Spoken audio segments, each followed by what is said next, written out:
from Unigroup. Quick run through of our 850 horsepower pump fuel Trackhawk package.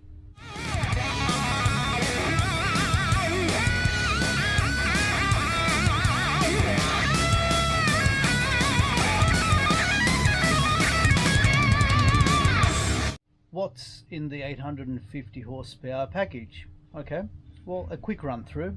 So we've got exhaust system, we've got upper pulley conversion, we've got a pinned crankshaft and harmonic balancer, larger fuel injectors, it's got an optional air intake, it's got an unlocked computer and a custom tune in it, and it's got cooler thermostat, and it's also got cooler heat range spark plugs. Let's run through the individual components. The first one, exhaust system.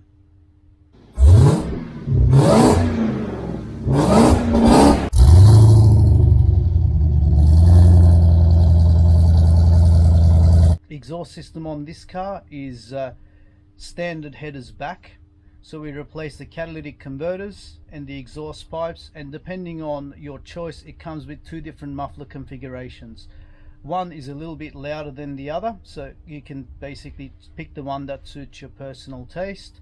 So we've got one that's a bit racy sounding, which I'll show you on this video, and we've got one which I'd call, say, gentleman's exhaust. It still sounds better than standard, but it's not overly loud, so it's not the sort of thing that will get you into trouble with your neighbors coming late at home trying to park your car.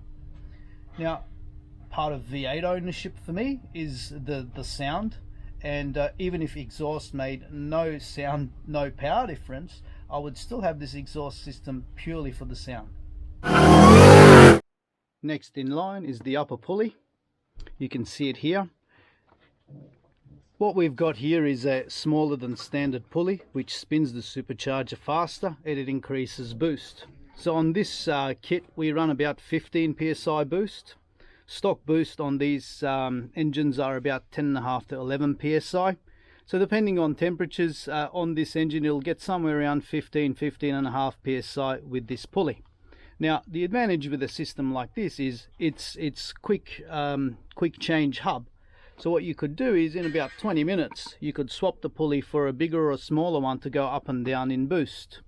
What gets done anytime we turn up the boost on these cars is we pin the harmonic balancer to the crankshaft. What that involves is drilling the harmonic balancer into the crankshaft and putting a locking pin in there.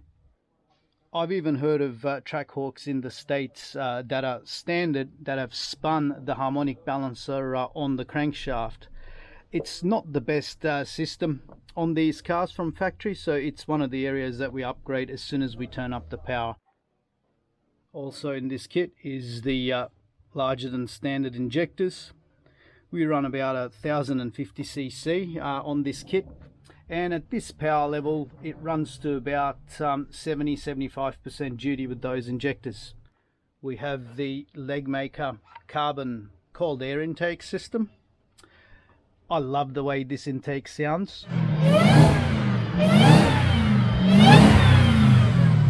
So when you've got partial load on the engine, you're cruising, it is quiet, but as soon as you start to accelerate, it makes a really nice blower whine.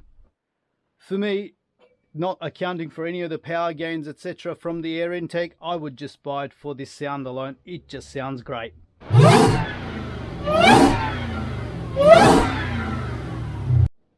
In this kit and nearly all of our power up packages, we've got the colder thermostat. We run 82 degree thermostats, and we keep the engine in the mid 80s for temperature. We find that it gives more consistent power. Standard, you'll find that the coolant temperature sits in the mid to high 90s, sometimes even a little over 100. With this thermostat, and also adjusting the fans to work with it, we make sure that the engine temps rarely get above 90 degrees, where the engine delivers better and more consistent power. And we've got the colder heat range spark plugs that are better suited for the higher power outputs that we're now demanding from this engine. This package comes with the unlocked computer and also custom tuning.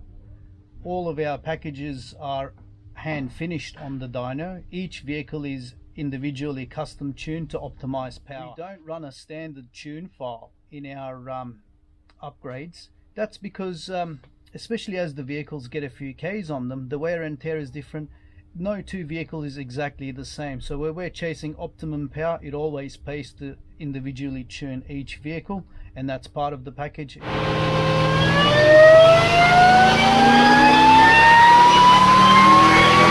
So how much power do we make at the wheels with this kit? Let's take a look. I've got here a power printout of the before and after. So there's two sets of power runs there. The red one, which is 511 horsepower, that's our stock baseline figure. And then we've got the green modified line, which is our 850 horsepower package, which makes 661 horsepower at the wheels. Let's take a closer look. So what we've got on this axis here is we've got horsepower at the wheels. This is an all-wheel drive dyno. So we're losing power through two sets of axles here, so it's probably going to be the lowest horsepower that you're going to read. So we've got 0 to 700 horsepower. Now along the bottom axis here, we've got 2000 RPM, and the graph finishes here at 7000 RPM, but we're actually revving the engine to about 6250, just below the stock red line. Let's take a look at our red baseline run.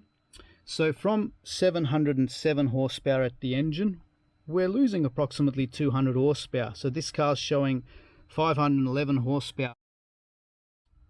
And as far as torque, it's 645 foot-pounds at the engine, standard, and after the losses on the chassis dyno, we're measuring about 485 foot-pounds of torque. To put things into perspective, I must say this is probably the highest baseline figure we've ever recorded on our dyno at 511 horsepower. Most of the others, or I should say nearly all of the others, have been between 480 and 490 horsepower. This one was about 20 horsepower better than the rest. So let's look at our modified after line, which is the green. So starting at the bottom, we've got power gains everywhere.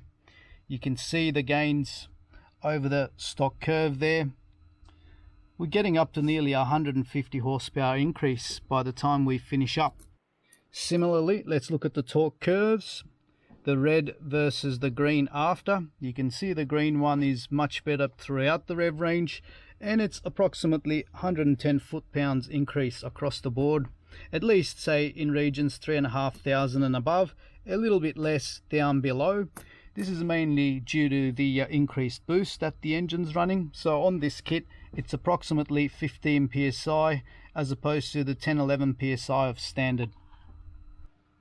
So working our numbers back to our crankshaft power, so we were 511 horsepower at the wheels before, and then we've got about 150 horsepower gain to go to 661 horsepower.